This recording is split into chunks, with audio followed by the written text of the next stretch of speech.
Hey, what's going on you guys, PushdaButtons here, and today's video covers 10 best tips to save your rank or competitive game. Don't worry if you're a casual player, cause these tips I've gathered are for pretty much every type of player.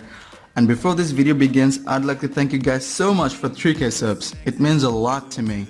Every day when I log in, I see dozens of friend requests sent from you guys. Also, you guys never get tired of showing your love and support. And I feel like I'm getting way much more than I actually deserve as a small content creator. So thank you, each one of you, for everything. So here's a lovely present for you guys. I will make a guide over a champion. Now you guys feel free to comment below which champion I should pick, and based on the majority I'll select one. But for that to happen, you guys must keep on smashing that like button, like absolutely break it. And also don't forget to subscribe and hit the bell so you don't miss it. Now without any further ado, let's jump straight into the video.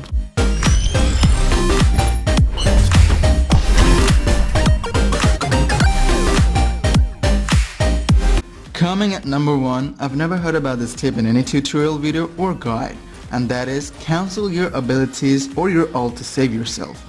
There are some champions in Paladins and they got some abilities that takes a bit longer to perform. And also there are some champions that become so vulnerable while using ult. The funniest fact is you can actually cancel that ult by pressing E again, or that ability by pressing the same button that triggers it. This will help you to dodge a heavy enemy attack. Also note this, not every champion can cancel their ult or abilities. For example, with Androxus you can cancel your ult to come down from air if an enemy sniper detects you. Or with Ruckus you can cancel the Hexafire if an Androxus holds up his reversal right in front of your face.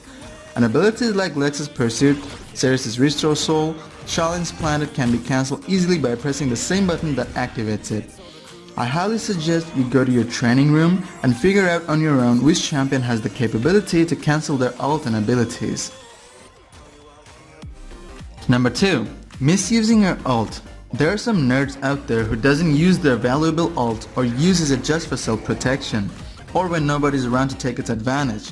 Also, there are some dipsticks who uses their ult after when the enemy team captures the payload. Please don't be like them. 3 times you should be using your ult no matter the cost. Number 1. During point capture. As soon as you see the perfect timing and opportunity, just hit E. Number 2. For breaking choke points while pushing the payload. Some maps come up with narrow spaces or comes up with high ground advantages, and there the payload gets stuck because of the enemy team's map control strategy. To break that choke point, use ult as soon as possible. And lastly, number 3. For defending the payload. Now I know everybody tries to save their ult for next round, and that's completely fine. But if the enemy team pushes too far, and if it seems like you guys won't make it, then use some of the valuable ults. It's better to have 2 points divided equally among 2 teams than one team having a 2-point lead. Number 3. Outdrafting enemy team or counterpicking during champion selection. It's true, if you don't have the knowledge about the meta or counterpicks, then you're gonna have a little bit of trouble. But trust me, the more you practice and play, the better you'll get at this. Now in Paladins, pretty much every single champion has got a counter champion. And if you pick a champion to kill a certain enemy champion, for example, if you pick Buck to take out Shaolin, then you're counterpicking. And if a team picks some very powerful champions than the enemy team, for example, if team number 1 has got a Khan, Fernando, Janos, Buck and Bomb King, and team number 2 has got Ruckus, Torvald, Tyra, Sky and Maldamba, then it's safe to say that team number 1 has outdrafted team number 2. And also team number 1 has got a higher possibility in winning that match because they are running way much more firepower than team number 2. This is called outdrafting, and it's a very powerful tip to win almost every game. Number 4. Never do a 1v1 in the middle of a match with somebody. This means don't focus in one champion from the enemy team and try to do a 1v1 with him to prove who's better. It mainly happens when an enemy constantly kills you or catches you off guard and taunts you, and you get tilted and focus only on that certain enemy. Seriously, don't let this get to you. This is a team-based game, and if you focus in only one person during the fight, then you're not doing your job. And most likely your team might get wiped out, or you might lose that match because of your stupid decision. Mostly flankers does this tilting thing to damage champions to keep them distracted and make them go off position. So if an enemy is really annoying you, then you just politely inform your teammates and try to team up. And simply stick close to them and try to stay in the range of their sights. So next time when the sucker will come to annoy you, you can easily scare him off. Or you can bait him and lure him to your teammates and take him out together and show who's got the bigger stick. Number 5. using the exact same strategy over and over again, like flanking using the same routes or attacking from the same side all the time. This helps your enemies to easily predict your next move and shut you down. Also, if you're doing a hard carry but sticking to some certain positions, then somebody from the enemy team will realize that you're not very hard to predict, and in the next round he and his buddies will focus you and take you out at the start of the match to take control. For this simple mistake, all the hard work that you did to carry out your team might go down the drain. So try to change your position and strategy in every round and stay as much unpredictable as possible. Number 6. This is probably the hardest thing to do. If you see your teammates are brain dead and they're expert in only one thing, and that is dying, and of course, regardless of the fact that they got horrible aim and absolute zero game knowledge, then pretty sure you'll frag out. Cause you're doing so good, and if only you could get some backup from your team, then you could easily win and claim those tier points like a boss. But unfortunately, your teammates are so busy sucking sticks and dying like a brainless ape, you can think of doing nothing rather than shouting at them and giving them unpleasant names. Now question is, how you're gonna get over with it? Well, for me, if my teammates are that bad, then the first thing I'll try to do is figure out if the enemy team is filled with noobs as well. If yes, then I'll do whatever it takes to do a hard carry. Now this is my personal preference, and if the enemy team is too good and there is no way for me to do anything, then I'll just simply save my energy for the next game.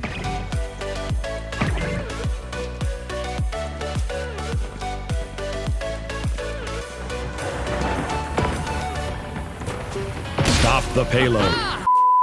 Seriously, I play this game to chill and have fun. For me, dying cause I have no assist from my team and losing matches in the end cause of bad team players is no fun. It makes me very frustrated.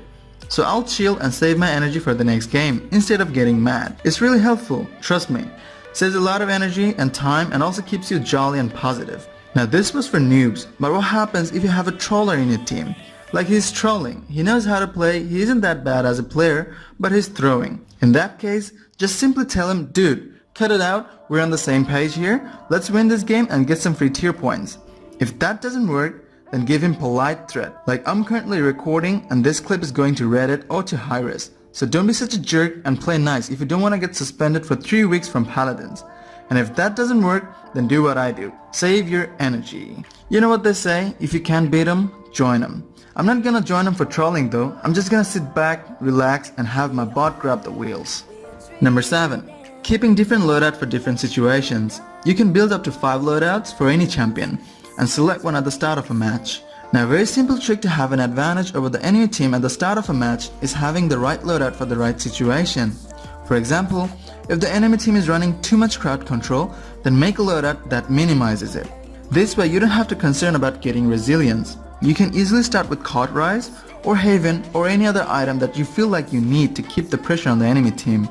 Another example, if your team has a Pip or a Grover as a healer, then make a loadout focusing on the heals. Or if your team is well balanced and you want to play a little rough, then you can make a loadout that helps you play aggressive.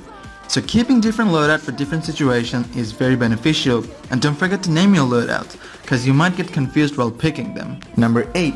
Map control. While main objective of it is blocking enemy paths and forcing them to take certain decisions, like make them back off or make them rush mid and die. Like I've mentioned earlier, if your enemies are pushing the payload in frozen guard, then snipers, projectiles or hit can damage players can easily take formation in the high ground near the spawn, and tanks on the flank can guard the left or right flanking routes, and the healer can stay back with the damage to keep him safe from the enemy flankers, and also pocket heal others when needed from that high platform. Now this is called map control. Trying to build up an impenetrable formation to block enemies is the main motto of it. The best way to know which champions are best for which map is to watch esports Paladins and just simply practice and play. The more experienced you are, the better you'll know about these strategies. Number 9. If you see where your team is lacking, then you should better inform that fact to everybody. Kinda like act as a leader and give your team some direction. Don't worry, when everybody is playing good but still lacking somewhere, then they will stay desperate for finding a logical solution. And if you happen to find it and deliver it, then everybody will listen to you. Another tip I'd like to add here is plan your attacks in the lobby or during champion selection.